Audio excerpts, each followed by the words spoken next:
ആന്ധ്രാപ്രദേശിന്റെ തലസ്ഥാനം ഏത് എന്ന 12 വർഷത്തെ തർക്കത്തിനൊടുവിൽ പാർലമെന്റ് ഒരു ഫൈനൽ തീരുമാനമെടുത്തിരിക്കുകയാണ്.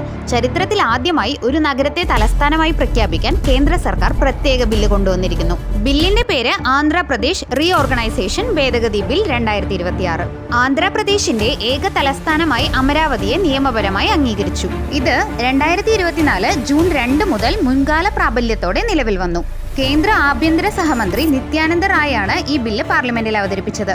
2026 ഏപ്രിൽ 1 ലോക്സഭയിലും 2026 ഏപ്രിൽ 2 രാജ്യസഭയും പാസാക്കിയ ഈ ബില്ല് 2026 ഏപ്രിൽ 6 രാഷ്ട്രപതി ദ്രൗപദി മുർമു ബില്ലിൽ ഒപ്പുവെച്ചു.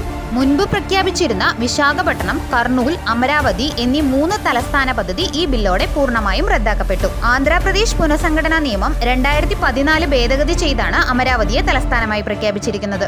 കൃഷ്ണ നദിയുടെ തീരത്തെ ഈ മനോഹര നഗരം ഇനി ആന്ധ്രയുടെ ഏക ഭരണസേനാ കേന്ദ്രമാണ്. വീഡിയോ യൂസ്ഫുൾ ആയ ലൈക്ക് ചെയ്യാനും സബ്സ്ക്രൈബ് ചെയ്യാനും മറക്കണ്ട കേട്ടോ.